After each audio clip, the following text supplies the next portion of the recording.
Okay, we are going to continue from where I ended. Actually, there was a problem, and that is why the first video saved when I hadn't finished with it. But then we had about 29 minutes, so I wouldn't restart. So I'm continuing from here. We have already learned about what a contract is. And we talked about domestic agreements, social agreements, and why domestic agreements are not enforceable.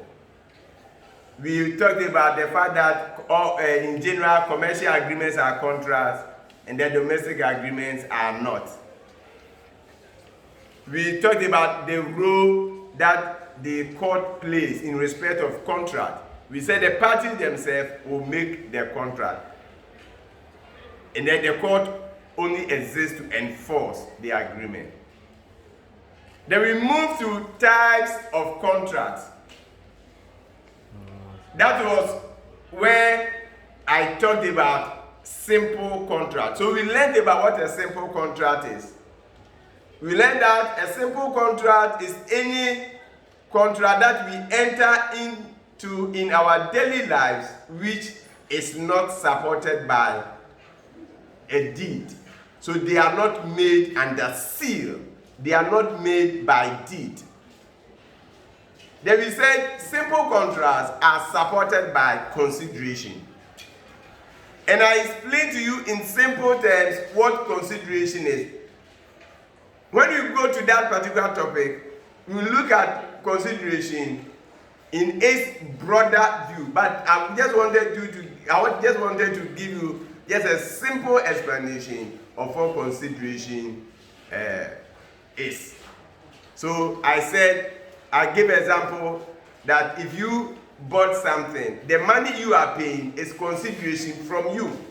And the item the person is giving you is the consideration from the person's angle. And I indicate that it is not always in monetary terms. If somebody even asks you not to do something, the person will give you something. Your consideration is not doing what the person requested that you should not do. So we were through with simple contract. We were supposed to give examples. So what are the examples of simple contract? Number one, there is something we call bill of exchange. We shall learn that one when we come to negotiable instrument. There is another thing we call promissory note. That one we will learn it under negotiable instrument. Then insurance policy. We will learn about insurance. All these are simple contracts. Hire purchase agreements. In other words, such contracts are not entered into by deed. And I explained to you what is meant by deed. A deed is a document.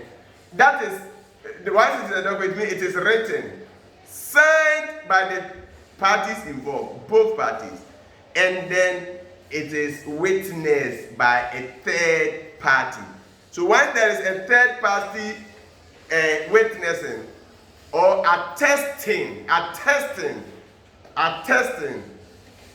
to that document that source A and B had entered into agreement. I was there and I've signed that the two of them have entered into that valid agreement, that contract. The person who is a third party, the person was not part of the contract itself. The contract was entered into by the two parties. Any person who is not a party to the contract is called third party. So if you entered into a contract with somebody to supply you with raw materials,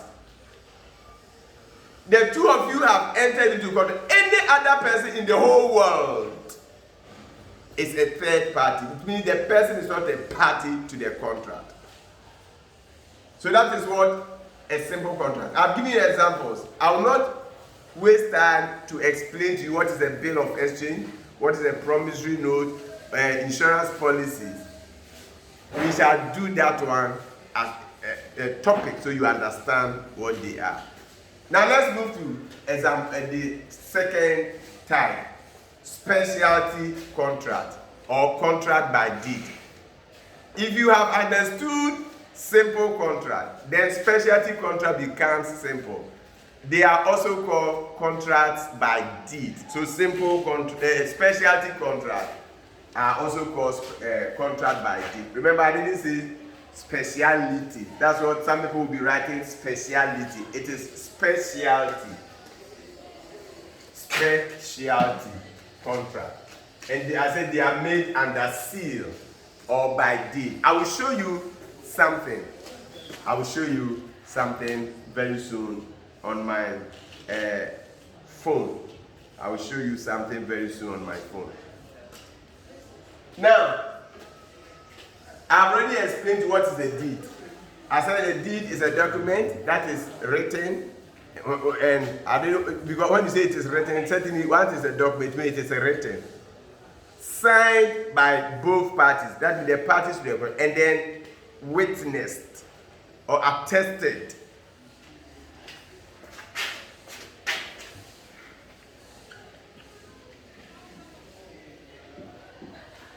By a third party. That is what we call specialty contract. They are official, they are formal contract. They are so formal, and they have certain features that must be fulfilled. Outside, if you go outside what is expected to be done, it cannot be enforced by the court. Now get closer and let me show them. Let's see how best we can show them. Now remember, when I say a contract is made by deed, it means it is also said it is made under seal. Now let's look at this thing. Now get closer here. Now this thing that you see here,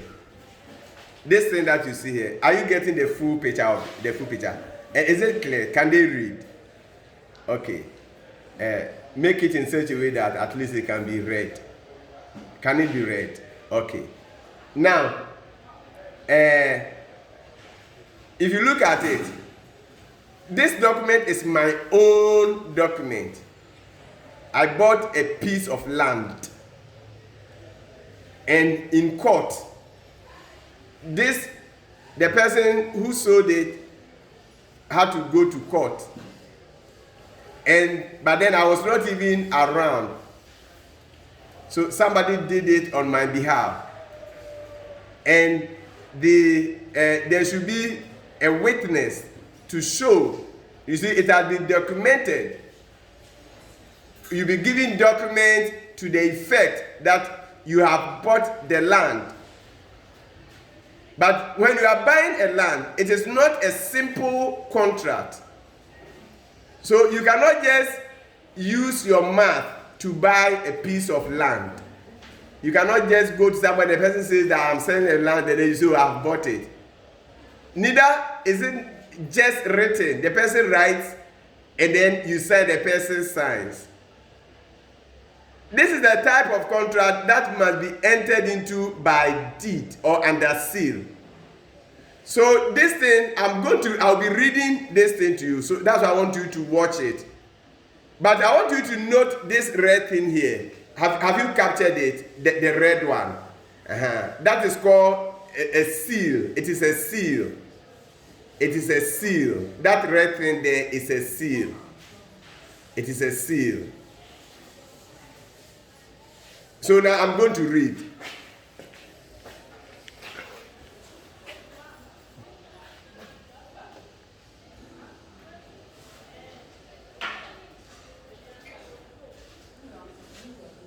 I'll be reading. It is locked. I will open and read very soon. Now let's look at it. You bought a piece of land, and we said this agreement must be made by deed.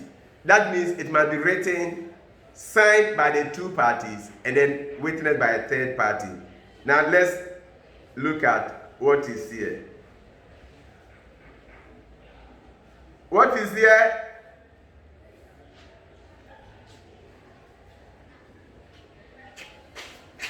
Now look at, bring it. The top there. Can it be seen? The top. Now read it. Read the top. Signed. Read it loudly. Signed. Sealed and delivered by. So signed, sealed, and delivered by. Amponsa Apple. Amponsa Apple. So signed, sealed, and delivered by Amponsa Apple. Then you see a signature. There's that not it. It has been signed. Then when you move to this place, that is the word purchaser. That's the purchaser. Is that not it? That's the purchaser. Okay. Now let's now move. Now what is the heading?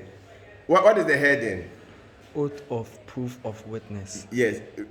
Please read it loudly. Oath of proof of witness. So oath of proof of witness. So you see, we said that contracts that are made by deed or contracts that are made under seal, which is also called specialty contract, there must be a witness. So this one is an oath of proof that it was witnessed or it was attested. Now let us now look at it. Now, who was the witness? So the witness name was there. As for that one, so I said I. Then they put the name of the witness there of Sunyane. Made oath. No, make oath.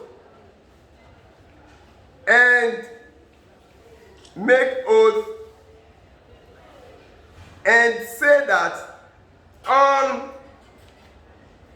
25th day of July 2018, I saw so and so. So that's another person's name I will not mention.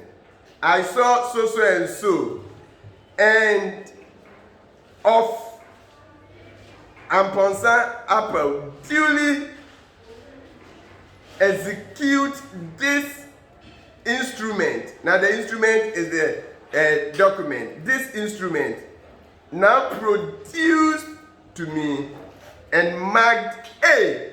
It is marked A. And that the vendor, a vendor is the person who sells. So that the vendor and purchaser could read and write at the time of its execution. So it is clear here that the one who is buying could read and knew what he was buying, and the one who was selling could also read and knew what he was selling, and that the agreement they had entered into that had been written. They both are aware of whatever is supposed to be done. Then you come and say, sworn at Sunyane this 25th day of July 2018 in the presence of, now show this thing, show it, in the presence of, so now show this one. So who signed it? In the presence of High Court Registrar. In the presence of High Court Registrar. Very good. In the presence of High Court Registrar. Then they have this thing here. Deponent. And that is the person who is who is testifying. The person who is testifying who also sign here. Okay. Then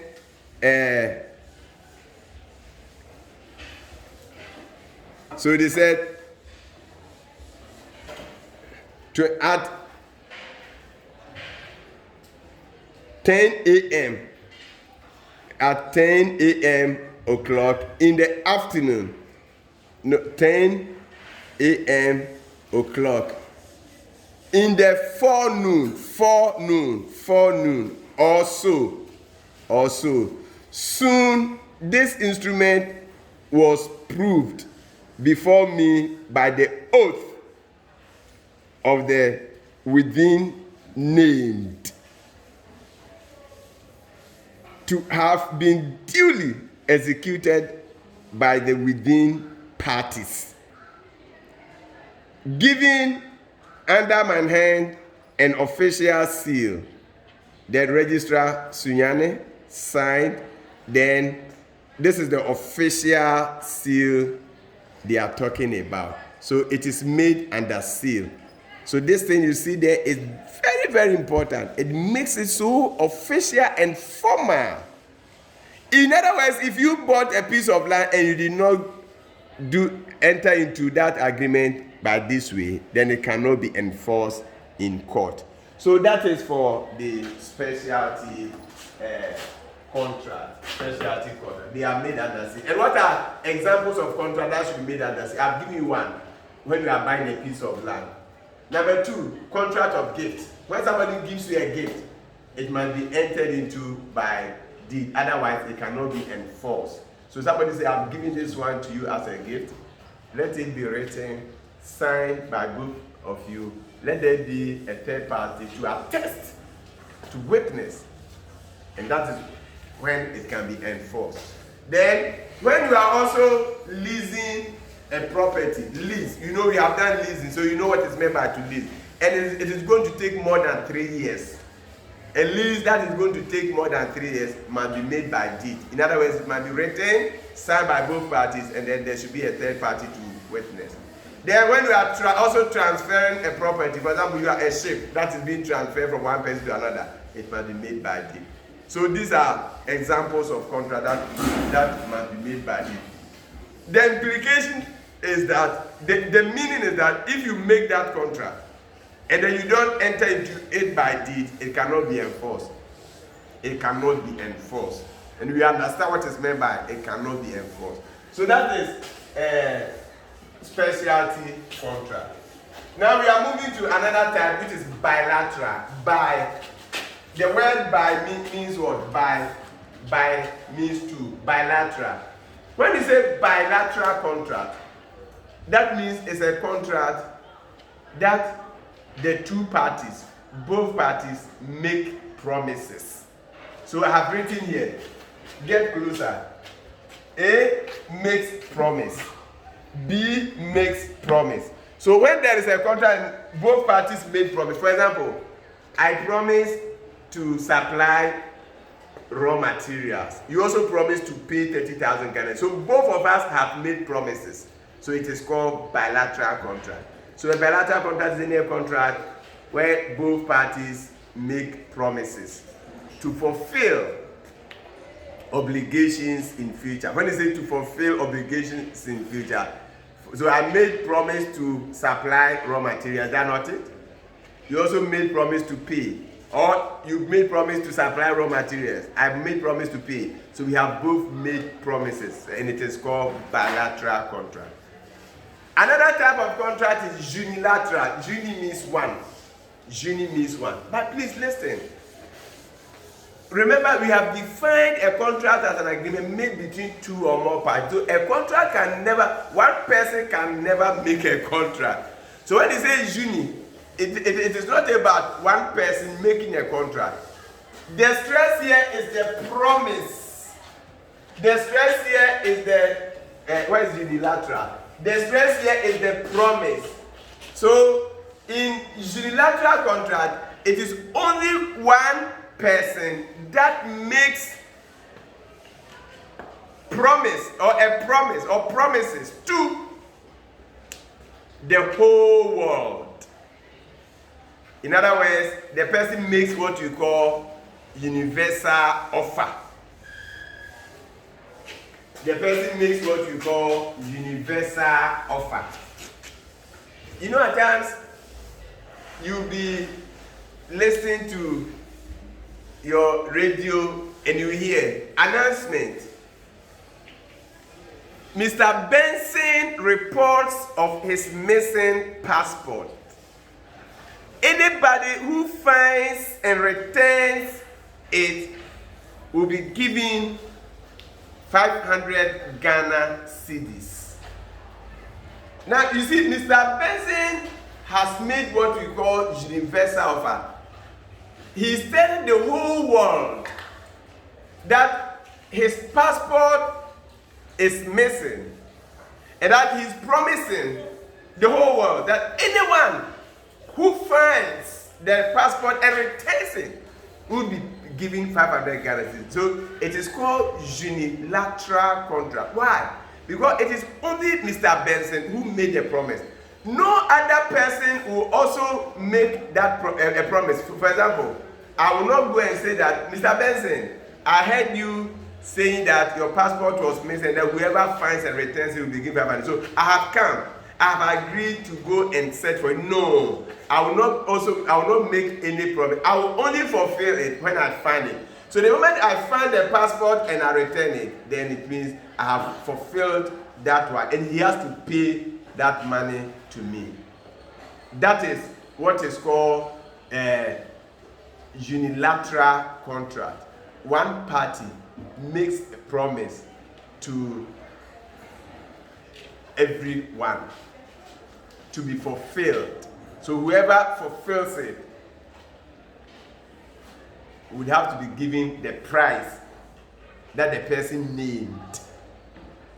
And here, in law, there is a case to support that unilateral contract, and it is called Carlyle versus Carbolic Smoke Ball Company. Carlyle versus Carbolic Smoke Ball Company. And this happened in 1893. We are in which year? 2023. And it happened in 1893. So how many years now? This minus this is equal to what? This minus this. You have to borrow from here to this place, then to here, making 12. 12 minus 9 will be what? 3. Here, you have what? This 10 minus this one. This one was left it was 10, then you took 1 here, so this one is left with 9 here, and so it will be 8, making 800 and no, it will be 1. It will not be 8, it will be 1, making 130. So about 130 years now. That is when this case happened. Carlyle versus Carbolic Smoke Ball Company in 1893. What happened? Please note that cases are not hypothetical examples. It is not just examples that somebody is creating. No, they are rare things that happen. So it means in 1893, somebody sent another person to court as a result of a contract that the person breached. The person did not do what he or she was supposed to do, or the company did not do what the company was supposed to do. And what happened? In 1893, there was a company called Carbolic Smoke Ball Company. And in those days, you remember quite recently, there was a disease. And people were even asked not to go to workplace, churches were closed down and whatever. You know what that disease was. In those days, there was a disease called influenza. It is also a viral disease. It is caused by virus.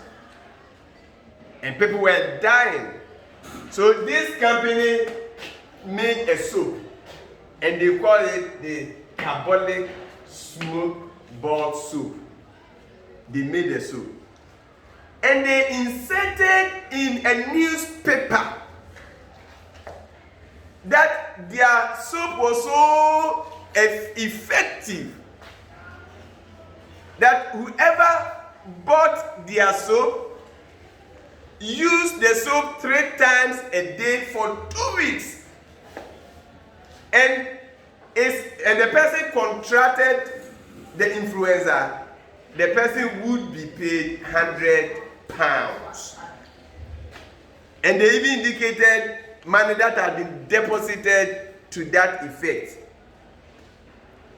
So Mrs. Carlyle bought the carbolic soap, use it as stipulated 3 times a day for 2 weeks, and she still contracted the disease, the influenza. So what should happen? Now remember, we are talking about unilateral contract, and we are giving this example. Why is it a unilateral contract? It is only the company that made the promise to the general public. So in unilateral contract, you make a promise to the general public, to the whole world, to the general public, and it is called universal offer. You know, when you say universe, so that's why it is called universal offer. If I say I'm selling this bottle, it means I'm making an offer to sell it. I'm making a proposal to sell it. When we shall do offer, so you know what offer is. But let's understand it from that perspective. If I can make an offer to sell. But you can also make an offer to buy. When I make an offer to sell this, you accept to buy. When you make an offer to buy this, I can also accept to sell to you. So the company made the offer to the general public. And they are the only one who made the promise. Nobody made a promise. So that's why it is called a unilateral contract. And Mrs. Caleb went to court because when the thing happened, they said they wouldn't pay the £100 to her. What was the reason? She didn't come there to inform them that she was using the soap. Was that necessary? No. What was necessary was that she performing the act. And what is the act? Using the soap 3 times a day for 2 weeks. And once there was a proof beyond all reasonable doubt that she bought the soap, used it 3 times a day for 2 weeks, and still contracted the disease, it was held. Now, when you are reading your book and you see it was held means what did the court say? Now look at something here too. You know, I've written Caleb versus Catholic Smoke Board. The first name in law, the first name is the plaintiff, the one who sent the case to court. The second name is the defendant. Somebody had sent you to court. You have to go to court to defend yourself. That the person said she bought soap from you, so A, B, C, D, E, F, G. Is it true? Are you guilty or not guilty? And the court will find out whether you are guilty or you are not guilty. You are a defendant. And that is why it must be written like this: Cadel versus Carbolic Smoke Board Company. Please, you cannot write it like this: Carbolic Smoke Board Company versus Cadel. No, this one cannot come here and this one cannot come here. As it is here, everybody knows that this person is the plaintiff. The first person is the plaintiff.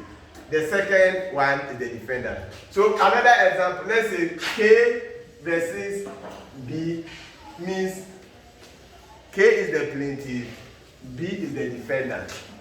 B versus K means B is the plaintiff, K is the defendant. So let us note that one. So it was heard that there was a valid contract between the company and Mrs.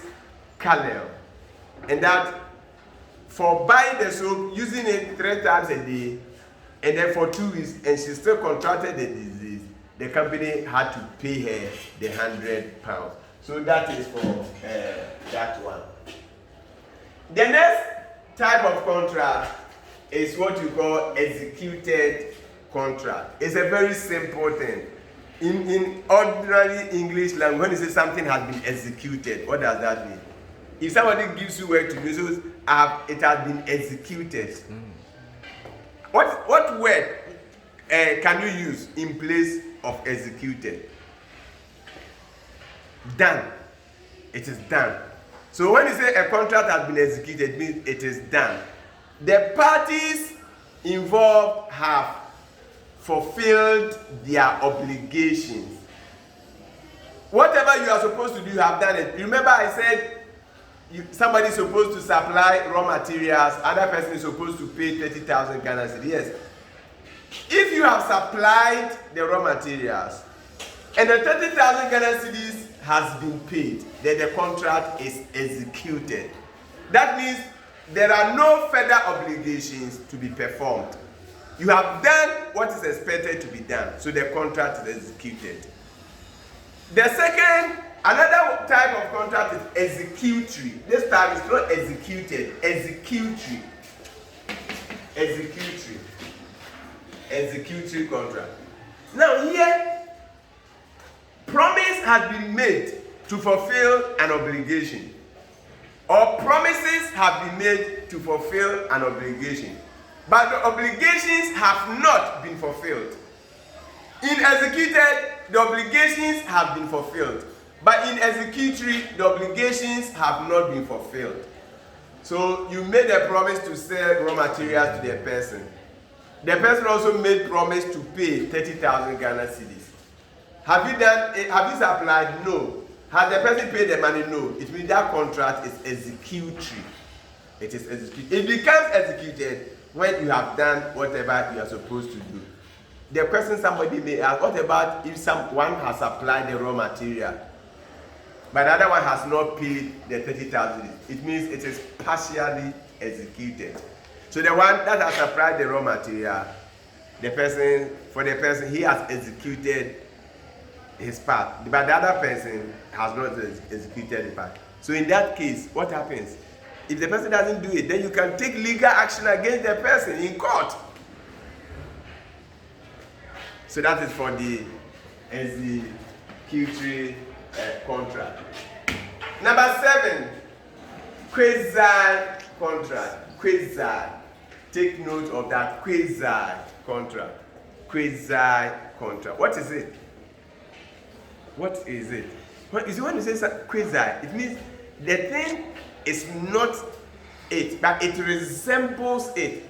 So quasi contracts are actually not contract, but it resembles a contract. And when does that happen? What is a quasi contract?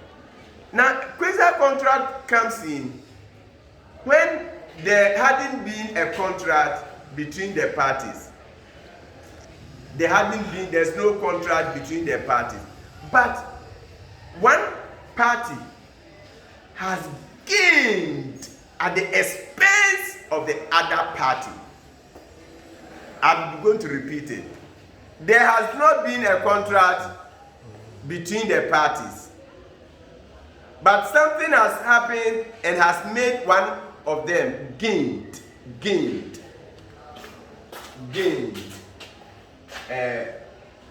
One of the parties gained at the expense of the other party. What does that mean? I will give you an example and you understand. The one who has gained, in law, they say the person has been unjustly enraged. The person has been unjustly enraged.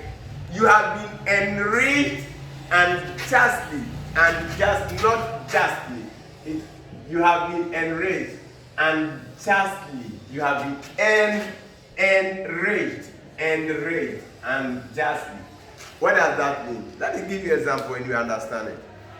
Let's say there was a gift that was meant for you.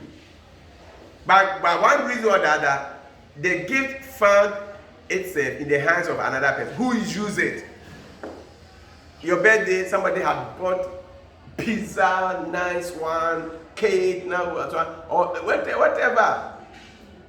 Then might have sent somebody to bring to you these delivery guys, and the person mistakenly gave that gift to someone else who used it.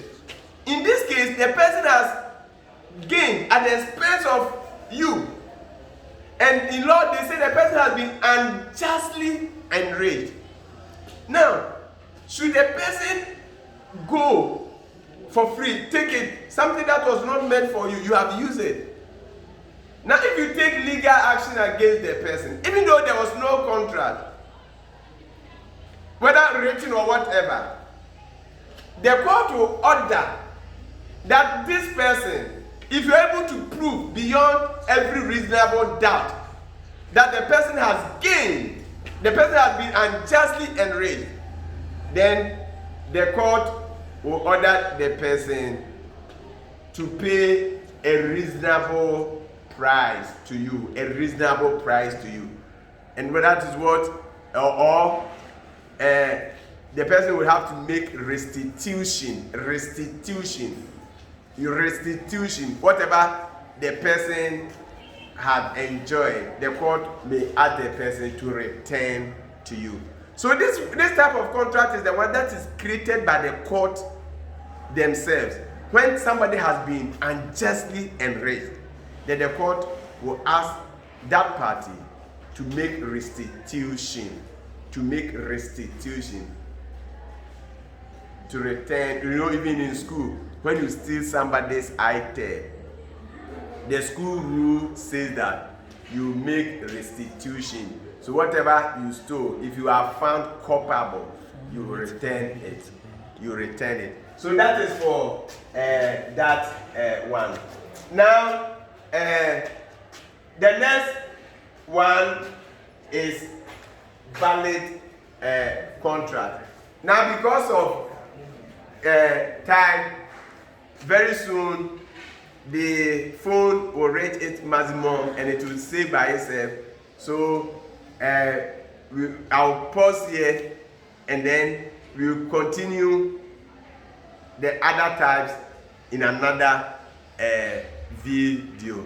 So it is not ended. We will be looking at valid contract and others. Time will not, we are left at 4 minutes for us to get to our maximum. So we will pause here and then move to another video. So you can pause now.